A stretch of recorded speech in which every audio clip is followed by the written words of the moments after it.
Growing up in a shanty town in Durban, South Africa, just like any other kid, we loved playing house. Well, except our houses were too small, so we had to find a way of developing and building our own houses. So this meant that all the kids would come together, bring all their scrap materials and put it together to build a shack right next to our family's shack. And this process taught me how to be resourceful with scarce resources and also how to be creative.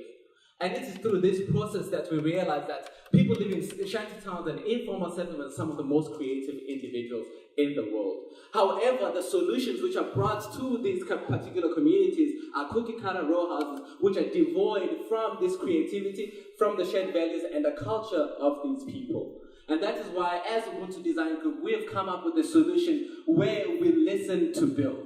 Now, listening to build really means paying attention to what people are already doing. This is a park right opposite my street in Commercial Township, down by the apartheid era, where there was no social gathering space, and in fact, that was illegal. But look at how this place has evolved over time by what people have made it to be, by creating this small park, making it more livable, becoming the eyes of the street, and creating garden walls which are more attractive to walk by.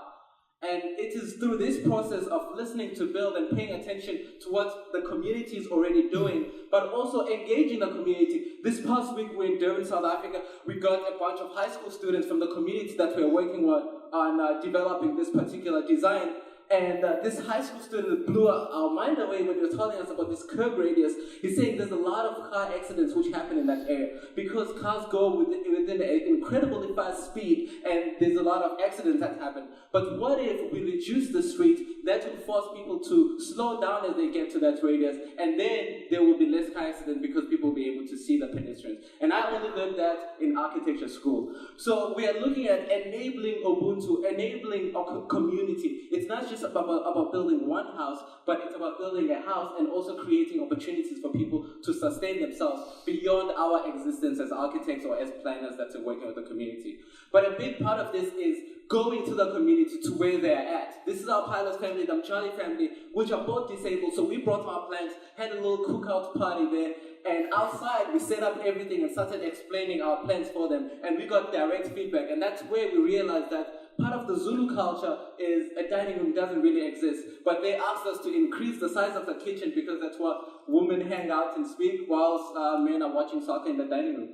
So that was interesting, and it was through this engagement and working with the community that we were able to build to enable. So not just building a house for people to sleep, but building a house that will enable opportunity and growth over time. So families there are within 2 to 6 people, so they can grow over time by the design that we've come up with, but also we're adding a commercial space where people will have to apply to get this addition of a commercial space using a business plan so that they can be able to pay back that commercial space, but at the same time, we're helping people help themselves beyond just a social housing project and beyond our existence as an architect there. So currently what's happening is that all the investment is going to the city of Durban, the beach, the surfing, and all the small towns are dying, and there's a huge rural to urban migration, people moving to these cities, leading to shanty towns and a lot of social problems which are happening.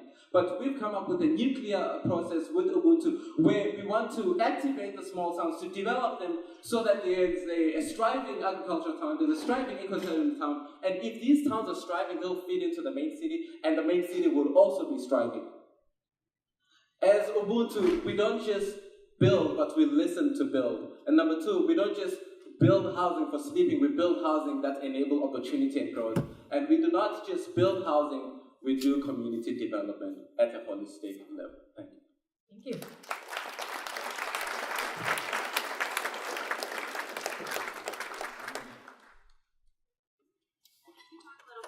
About your process and how you identify the families to work with and how you track that impact after you they've finished your process. Sure. So during this whole process, we were very much looking to just find a family. We didn't really know anyone on the ground, even though Wandile is from that area. So we worked with someone who also has a charity organisation in Durban area who empowers young people.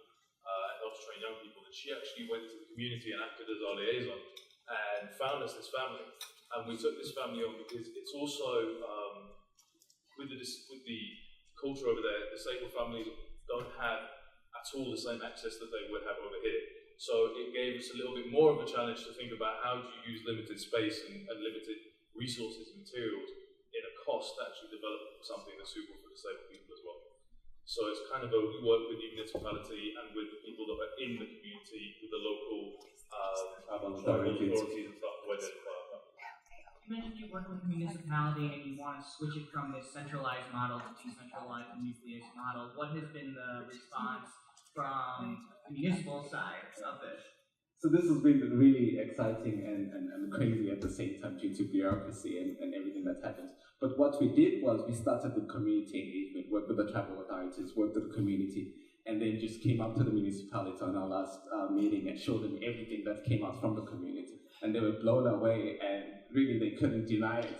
And so they're really excited to work with us and incorporate this in the development of the urban design of the community. We're actually we're partnering with them and Andrews University Masters Architecture School. We'll be publishing a book of best practices on this design process and design model for the whole community, but also for the housing types where people can be able to sustain themselves beyond our existence. And hoping that this will catch on in different communities in different cities around the world, where we engage the community transactionally throughout different ages. There's some research I've read about Rio and the favelas and how even though those are dire urban living conditions, it creates more economic opportunity over a long course of time. So interested to know about your recommendation for revitalizing these small town economies, and will that, what are you doing to study the long-term economic opportunity of those communities? Well, if you kind of just observe where our culture is going, especially in a Western society, I've seen a huge increase in us wanting to re-engage with going to the less traveled places, to the smaller spots, to the places that aren't as common. So there's a huge opportunity for engaging these different communities because they've all got such a variance in their locations and what they have. So, one area might be fantastic for rural and farming communities, people that are interested in that, you get tourism. There's other places like Momolu, which is phenomenal scenery, like it's pristine, and that would be ideal for walkers or hikers. So that you can hit the tourism market, and then also with building up the community by itself, you're also providing the jobs for the people to live in the homes as well.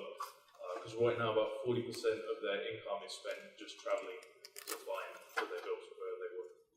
Yeah. And a huge challenge is that we're undoing apartheid planning, which was designed to segregate people and particularly designed to devoid people from all these opportunities. So it's a whole nother way of thinking, and the community is really engaging and having the young people show us the opportunities that already exist and the tuck shops and the corner stores and how we can activate and design to facilitate that rather than building big chain stone malls in these areas, which is what's catching on. Yeah, and that's going to have to be it. Thank you.